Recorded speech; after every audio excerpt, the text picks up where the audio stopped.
এত কিছু যে আমরা বলেছি, আমরা যদি সুযোগ না পাই, এরকম পলিটিক্যাল অ্যাক্সেস যদি না পাই, এই ফাইন্যান্সিয়াল অ্যাক্সেস যদি না পাই, এই সি সুইটে অ্যাক্সেস যদি না পাই, তখন কিন্তু মানে এই যে পলিসিস ইমপ্লিমেন্টেশন, যে আচ্ছা ঠিক আছে আমাদের আমাদের দৃষ্টিভঙ্গি কি, আমরা যে পার্সপেক্টিভ দিয়ে কাজ করব, ওইগুলো কিন্তু হয় না। আপনি যে বললেন সুন্দরভাবে যে আচ্ছা ঠিক আছে তাহলে রোড ম্যাপটা কি, এগুলো কিভাবে হবে, যদি নারীরা না থাকে পলিসি বানানোর সময়, তাহলে কিন্তু পুরোপুরি আমরা জানতে পারবো না। এই জন্য পলিটিক্যাল পার্টিসিপেশন খুবই জরুরি, আই ডেফিনেটলি এগ্রি।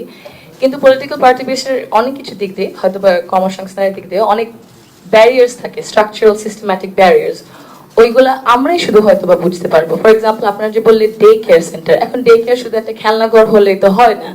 সুন্দর একজন ট্রেন যদি থাকে, কয়েকজন, ওদের শিফটও লাগবে, বড় একটা জায়গা লাগবে, বুঝতে হবে ঠিক আছে কোন বয়স থেকে কোন বয়স, ওদের খাবারের ব্যবস্থা, ওদের মানে সুস্থের ব্যবস্থা, ওর যদি কারো কোনো জ্বর থাকে, কোনো দনজন বাচ্চার, ঠিক আছে ওইটা কিভাবে সামাল দিতে, এগুলো যদি ঠিক মতো না হয় তাহলে মাদেরও তো, ওরা তো ঠিক মতো কাজ করতে পারবে না, ওরকম সুযোগ নাই।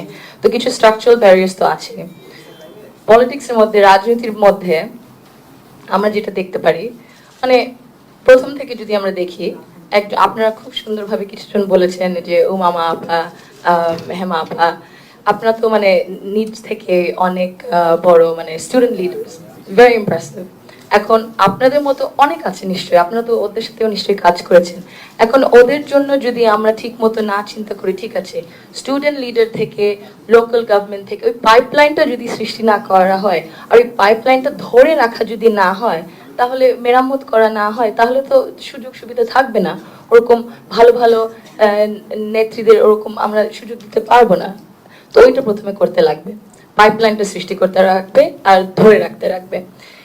দ্বিতীয় পয়েন্টটা হচ্ছে যে এই মেন্টরশিপ আর ট্রেনিং, আপনারা অনেকজন আছেন, অনেক প্রফেশনে খুব বিশিষ্ট, এবং অনেক তরুণরাও আছে, আমরা আপনাদের কাছ থেকে শিখবো অবশ্যই। তো ওই মেন্টরশিপ আর ট্রেনিং প্রোগ্রামটা এই পলিটিক্সে আর সিভিক ডিউটিতে যদি না থাকে,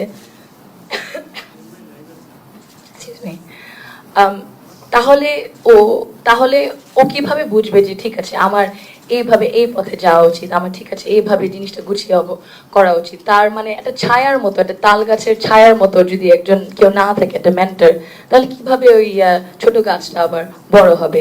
আমরা দেখি পুরুষদের জন্য অনেক রকম সুযোগ সুবিধা থাকে, কিন্তু নারীদেরকে ওইভাবে দেওয়া হয় না। দেয়ার সাম কালচারাল অ্যাটিটিউডস আছে, ঠিক আছে হয়তোবা মানে এত দূর যাওয়া যাবে না, মানে ইয়াং মেয়ে হয়তোবা কি না কি হয় সব ছেলেদের সাথে, ওইগুলাও আমাদের বার করতে লাগবে। কিন্তু নারীদেরকে ওই কানেকশনটা করতে হবে যে আচ্ছা ঠিক আছে মেন্টরশিপ আর ট্রেনিং পলিটিক্সের মধ্যে, পলিটিক্যাল পার্টিজদের এই দায়িত্বটা নিতে হবে, সব পলিটিক্যাল পার্টিজের আমার মনে হয় এই দায়িত্বটা আরেকটু নিতে হবে মেন্টরশিপ আর ট্রেনিং এর ব্যাপারে।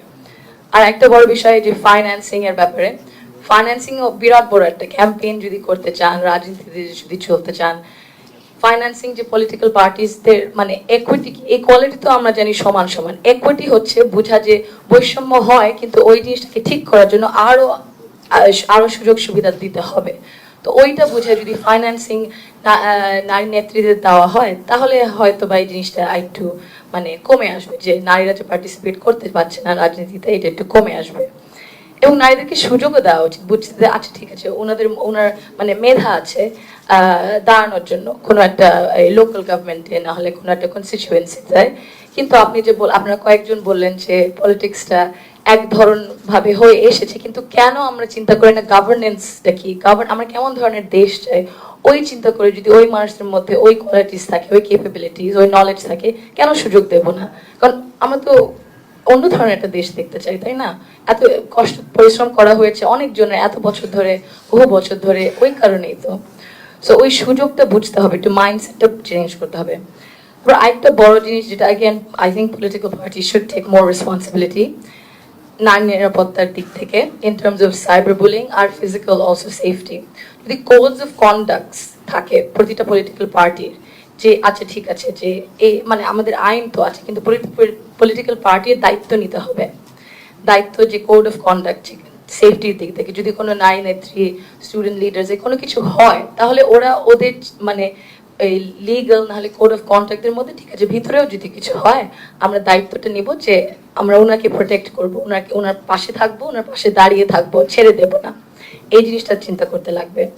এবং ইনভেস্টমেন্ট, আপনারা কয়েকজন বলেছেন ইনভেস্টমেন্ট বারবার, শুধু একবার দুইবার একটু মানে দেখানোর জন্য করলে হবে না, আমাদের বারবার ইনভেস্ট করতে লাগবে। অ্যাগেন ইকুইটির ব্যাপারে যে বললাম, বৈষম্যটা আছে, এই জন্য আরো চেষ্টা করতে হবে, ইনভেস্ট করতে লাগবে। আপনার যে এত সুন্দরভাবে কথা বলেছেন, আপনাদের সাথে মানে একসাথে হয়ে যদি ইনভেস্ট করা যায়, পলিটিক্যাল পার্টিস যদি একটু more open to collaborating with civil society, with intellectuals, এত মানে মানে মুক্তিযোদ্ধাদের সাথে, শিক্ষকদের সাথে, স্টুডেন্টসদের সাথে, লয়ার্সদের সাথে, তাহলে আমার মনে হয় মানে আমরা সুন্দর একটা দেশ হয়তো গড়ে তুলতে পারবো।